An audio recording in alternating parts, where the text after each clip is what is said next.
और इस स्कीम के आ जाने के बाद में पॉलिटिकल पार्टीज की कंडीशन तो कुछ ऐसी हो गई थी कि दोनों हाथ घी में और मुंह कढ़ाई में उनका हो चुका था। ये जानते हुए कि ये इलेक्टोरल बॉन्ड्स पूरी तरीके से अनकॉन्स्टिट्यूशनल है, फिर भी पूरी तरीके से पूरे देश के अंदर इनको डिस्ट्रीब्यूट किया गया और पॉलिटिकल पार्टीज ने इनको एक्सेप्ट भी किया। ये 2015 का ही टाइम था जब बीजेपी के ऊपर इस बात की एलिगेशंस लगी कि उन्होंने बाहर से अनकॉन्स्टिट्यूशनली फंडिंग ली है, और इसी फंडिंग के आ जाने के बाद में उनके ऊपर भी केस भी हुआ और बीजेपी के हेड को सजा भी दी जानी थी। लेकिन उसके ठीक 2 दिन के बाद अब जानकर हैरानी तो जरूर होती है कि इतनी बड़ी पार्टी आखिर इतना बड़ा स्कैम कैसे कर सकती है। लेकिन क्या ये स्कैम है या फिर ये एक पॉलिटिकल स्टंट है? आज की वीडियो में हम यही समझेंगे।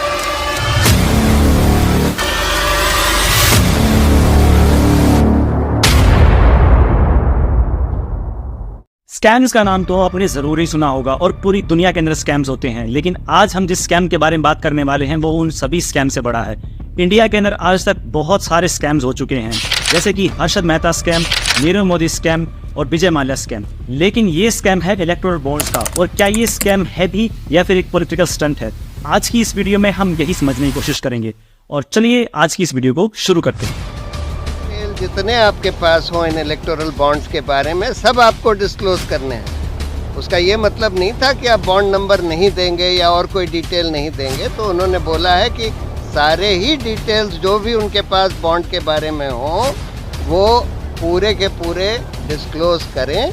ये बात है 2017 की, जब बीजेपी के फाइनेंस मिनिस्टर अरुण जेटली ने एक बिल पास करवाया पार्लियामेंट के अंदर, और इस बिल के अंदर डायरेक्टली ये कहा गया था कि पूरे देश के अंदर इलेक्टोरल बॉन्ड्स जारी किए जाएंगे, जिनके सहारे जितनी भी कंपनीज या फिर कोई ऑफिशियल कोई पर्सन, यानी कि मैं या फिर आप, अगर किसी पॉलिटिकल पार्टीज को चंदा देना चाहते हैं तो वो इलेक्ट्रॉनिक बॉन्ड्स के सहारे दे सकते हैं। हालांकि इससे पहले भी देश के अंदर चंदा दिया जाता था पॉलिटिकल पार्टीज को, लेकिन वो इतना ज़्यादा अच्छे तरीके से सब्स्टिट्यूटेड नहीं था और ना ही उसके कोई पार्टीशन बने हुए थे। बिल्कुल एक ट्रस्ट की तरह वो चलता था और पॉलिटिकल पार्टीज को चंदा जाता था। लेकिन इसमें एक सबसे बड़ी दिक्कत थी कि इसमें ब्लैक मनी का सबसे ज़्यादा करप्शन देखने को मिलता था। ब्लैक मनी और करप्शन ये दोनों चीज़ें ऐसी थी जो कि इसके अंदर सबसे ज़्यादा देखने को मिलती थी, और इसी चीज़ को टैकल करने के लिए अरुण जेटली ने ये बिल पास करवाया, जिसके अंदर कहा गया कि इलेक्टोरल बॉन्ड्स को लाया जाएगा। लेकिन इलेक्टोरल बॉन्ड्स के आने के बाद में क्या करप्शन कम हुआ या फिर बढ़ा, यही हमें समझना है।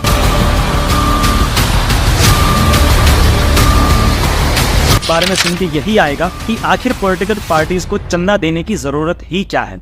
लेकिन आपकी नॉलेज के लिए बता दूं, चंदा देना काफ़ी ज़्यादा ज़रूरी है, क्योंकि इंडिया के अंदर जितने भी इलेक्शंस होते हैं उन सभी इलेक्शंस में भारी अमाउंट में पैसा खर्च होता है, करोड़ों के हिसाब से पैसे बहाए जाते हैं, और इसी वजह से चंदा मिलना ज़रूरी है। क्योंकि आप खुद ही सोच के देखिए कि अगर कोई गरीब व्यक्ति है और वो चुनाव में खड़ा होना चाहता है तो उसके पास में करोड़ों रुपए कहाँ से आएंगे। लेकिन फिर भी आपने देखा होगा कि एक चाय बेचने वाला भी आज की डेट में हिंदुस्तान का प्रधानमंत्री है।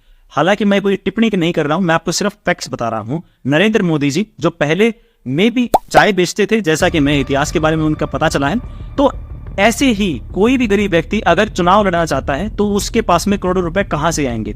ऑब्वियसली चंदे से ही आएंगे। लेकिन अब आपके दिमाग में सवाल आएगा कि कंपनीज को क्या फायदा होता है, और यही सबसे बड़ा सवाल है।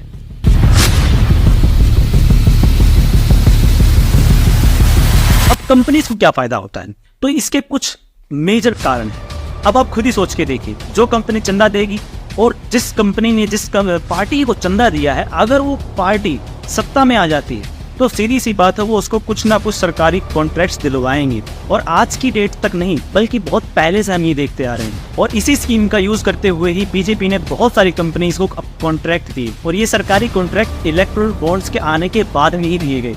लेकिन इंपॉर्टेंट बात यह है कि जिन कंपनीज ने चंदा नहीं दिया उन कंपनीज के ऊपर ईडी और सीबीआई की रेड पड़ी, और उसके ठीक 2 दिन या 3 दिन के बाद में या फिर 1 महीने के बाद में उन कंपनी ने चंदा दिया, और चंदा आ जाने के बाद में उनके ऊपर सारे के सारे जितने भी केस चल रहे थे वो सस्पेंड कर दिए गए या फिर क्लोज कर दिए गए। आपके सामने इलेक्टोरल बॉन्ड्स की मैं एक पिक्चर शो कर रहा हूँ, जिसमें आप साफ साफ देख सकते हो कि इसके अंदर कुछ नहीं लिखा हुआ सिवाय उस अमाउंट के जो कि दी जानी है।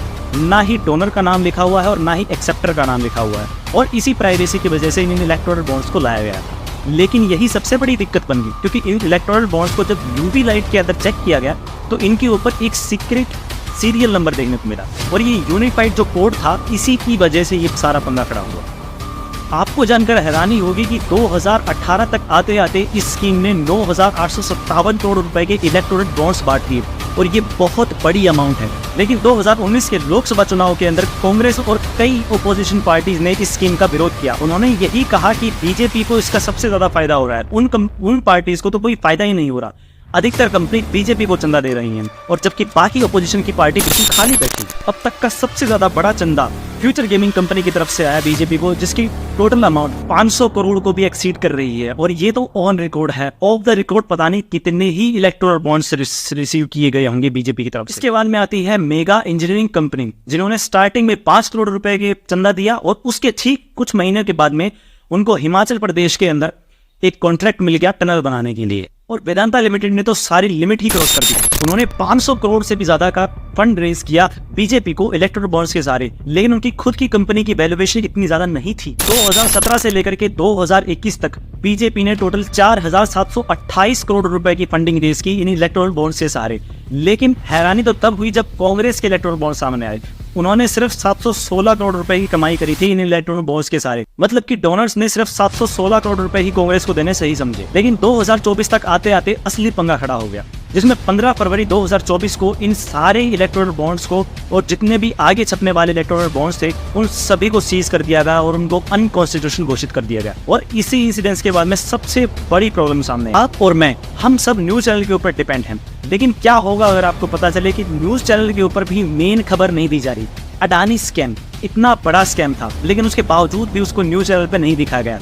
लद्दाख के अंदर प्रॉब्लम चल रही है, मणिपुर चल रहा है, लेकिन कोई भी एक सिंगल चैनल भी इस बात को दिखाने के लिए तैयार नहीं है कि क्या हो रहा है देश में। और अब ये इलेक्टोरल बॉन्ड्स का स्कैम, लेकिन क्या ये स्कैम है या फिर नहीं, ये तो अभी नहीं कहा जा सकता, क्योंकि सारी की सारी फाइल्स डिस्क्लोज नहीं की गई हैं एसबीआई की तरफ से। हालांकि जब कोर्ट ने इस बात का ऑर्डर दिया कि एसबीआई वो सारे लोगों का डेटा रिलीज करे जिन जिन लोगों ने इलेक्टोरल बॉन्ड्स खरीदे हैं और जिन जिन लोगों ने इलेक्टोरल बॉन्ड्स रिसीव किए हैं, उन सभी लोगों का डेटा जब रिलीज किया गया तो उसके बाद में पता चला कि बीजेपी ही वही सबसे बड़ी पार्टी थी जिसको सबसे ज्यादा फंडिंग मिली थी। लेकिन सबसे ज्यादा इंटरेस्टिंग बात तो ये है कि किसी भी एक सिंगल न्यूज चैनल ने इसकी खबर भी नहीं दी। और इसके बाद में मोदी जी से जब सवाल पूछा गया इसके बारे में, तो उन्होंने साफ साफ तौर पर कह दिया कि कांग्रेस के टाइम पे तो इनका कुछ पता ही नहीं चल पाता था कि कितने पैसे कहाँ जा रहे हैं और ब्लैक मनी है या फिर वाइट मनी। लेकिन बीजेपी के आ जाने के बाद में ये इलेक्टोरल बॉन्ड्स रिलीज किए गए, जिनकी वजह से आज की डेट में हम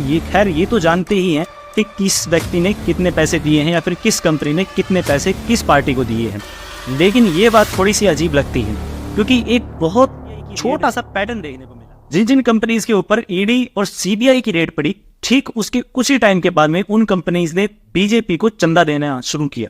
और चंदा आ जाने के बाद में उन कंपनीज के ऊपर से सारे के सारे एलिगेशंस हटा लिए गए और जितने भी केस थे या तो वो क्लोज हो गए या फिर पेंडिंग में चले गए। मोस्टली डेटा जो रिलीज किया गया है वो सिर्फ और सिर्फ ये बताने के लिए काफी है कि किसने कितना पैसा दिया है और किसने कितना पैसा रिसीव किया है। लेकिन दिक्कत ये है कि किसने किसको कितना पैसा दिया है, हमें अभी ये नहीं पता है कि पैसा किसने किसको दिया है। सिर्फ ये पता है कि इसने पैसा दिया है और इसने पैसा लिया है। लेकिन अभी का अपडेट ये है कि कोर्ट ने इन सारे इलेक्टोरल बॉन्ड्स को अनकॉन्स्टिट्यूशनल घोषित कर दिया गया है और आने वाले टाइम तक ये सारे के सारे इलेक्टोरल बॉन्ड्स अनकॉन्स्टिट्यूशनल ही रहेंगे। अब देखने वाली बात होगी कि क्या बीजेपी इस स्कैम के बारे में पूरी दुनिया को बताती है या फिर ये भी लद्दाख प्रोटेस्ट और मणिपुर जो जल रहा है उस तरह की खबरों के नीचे दब के रह जाएगा। मिलते हैं अगली वीडियो में। आपको ये वीडियो कैसे लगी प्लीज लाइक कीजिएगा इस वीडियो को और शेयर कीजिएगा अपने दोस्तों के साथ में। और अगर आपको ये वीडियो पसंद आई हो तो प्लीज चैनल को सब्सक्राइब भी कीजिएगा। Thank you for watching this video.